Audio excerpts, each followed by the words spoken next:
Good morning mga kamindore nyo. So ngayon kami ay pupunta sa bukid ng aking kuya. Bali doon kami manananghilian, then update ko kayo mamaya mga kamindore nyo.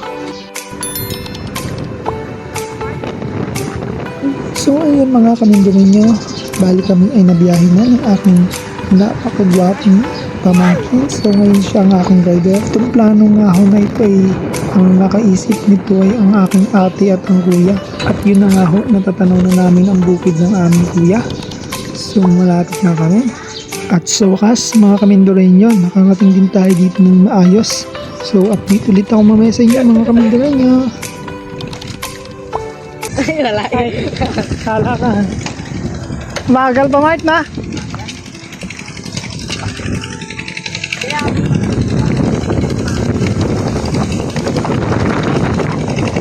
Hi Tibay!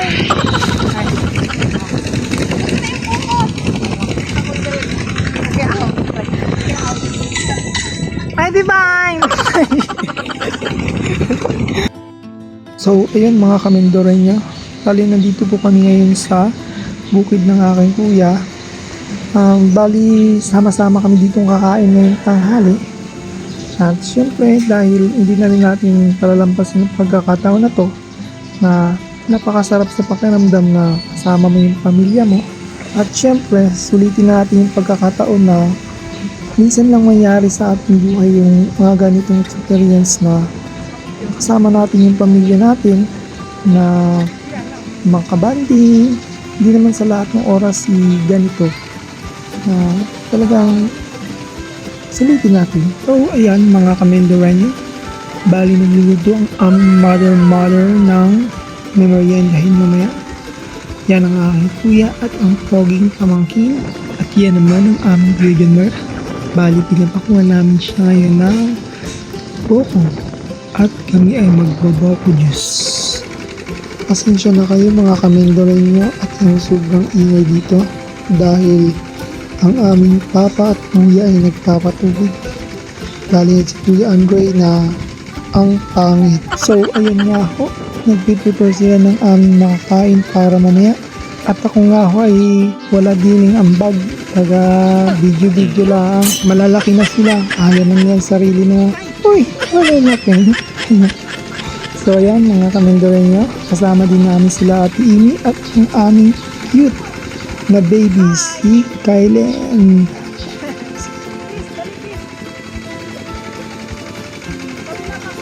Dito sa bukid Kamindoreño talagang sobrang lakas ng hangin.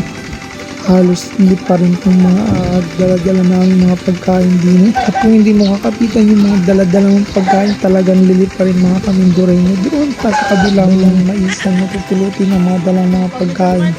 Talagang sobrang lakas ng amihan ngayon dito mga Kamindoreño. Ayan mga Kamindoreño, talagang napakasipag ng aming mother sa pagluluto ng kamuti. Ay, sabi pala, sorry naman. So ayun mga Kamindoreño, nakikita niyo is talagang napakasipag ng aming Kuya Roy at ng aming Papa sa pagpapatubig ng sibuyas. At tayo naman ay pupunta dito sa dalawang dugay pala dito sa sibuyasan ng aking kuya. So ayan, kung makikita nyo, talagang sinusuri nila ng maigi. Okay na po ba yan? Yung ano nyo? Malalaki na yung sibuyas nyo, ma'am?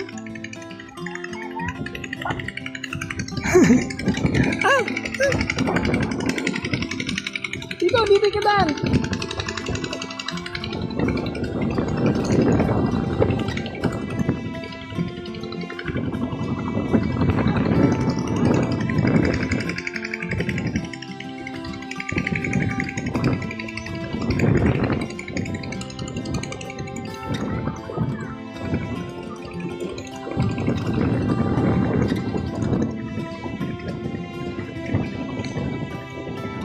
Madam, malalaki na po yung sibuyas niya.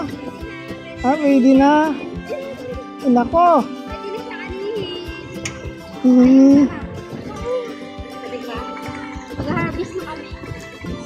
Ilang buwan niyo na pong inalagaan niya, madam?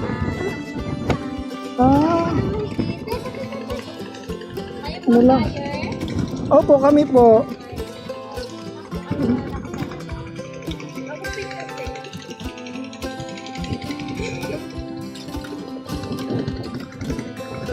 So, ayan. Okay na, wag ka na mag-English. Wag ka na mag-English. Okay na. Ang init. Kaya nga. Hindi namin ano yung mga ganitong ano, yung balat. Masakit sa balat. Ganito pala sa Pilipinas. Ha? Oh, malaki na nga eh. Kailangan na sundan tong anak mo. Oh.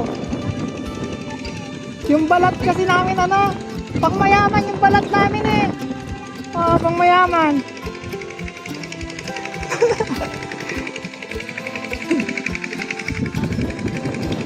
Ayun guys. So ayun po, after ko makipagkulitan sa dalawang dugoy, ay ako'y babalik na ulit dun sa kubo. Doon naman tayo makikigulo sa mga nagluluto, mga Kamindoreño. So ayan, tinutulungan ng aking kuya, aking mama. Sipag yarn. Hoy! Sabihin nyo, hindi ako tumutulong. Oo na, ako na ang tamad. Masaya na kayo. Papil ko dito, taga-video, di ba? Taga-video vlog ko to eh. Ayan mga Kamindoreño, bali tutulungan nga ho muna sila. At mamaya nga ho ay update ulit ako sa inyo. Kailangan ho nila ng pangmalakasan sa pagluluto.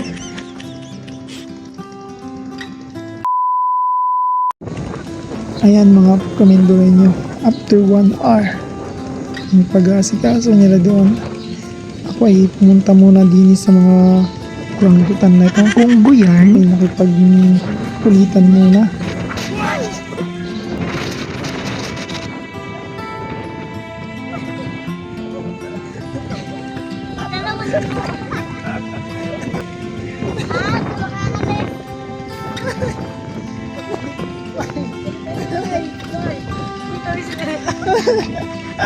Picture.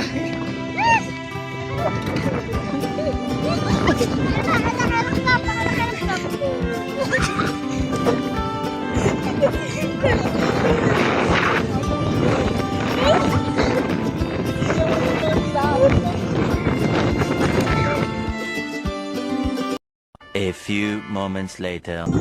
O ayun mga Kamindoreño, sa halos 1.5 oras ay natapos din sila sa pagluluto. So ayan mga Kamindoreño, kain po tayo. Bago lagay kanina. Dapat pala may isang Pinoy ano, ng yero.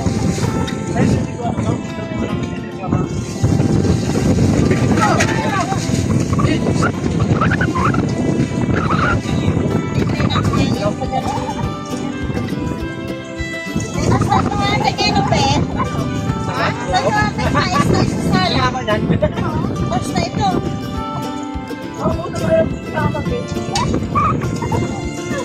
Ayan. Ako yung sabi niya sila dito yung pakain. May malero. Ay, spray na ako.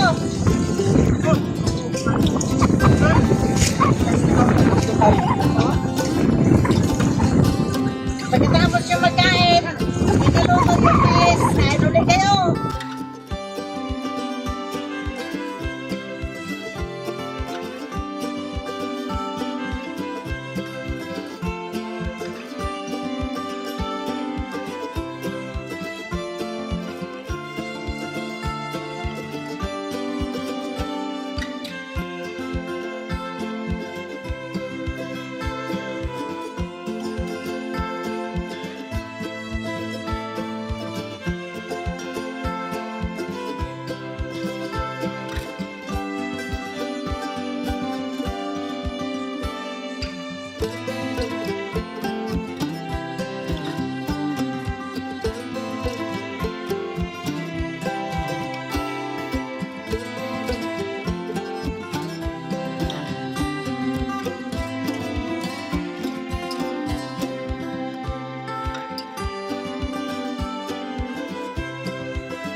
Ang tunay na kayamanan ay hindi nakikita o nasusukat sa kayamanan, hindi sa masayang pamilya at kung paano ito pinahahalagahan. Yan ang tunay na kayamanan at walang makakaagaw ng kahit sino man.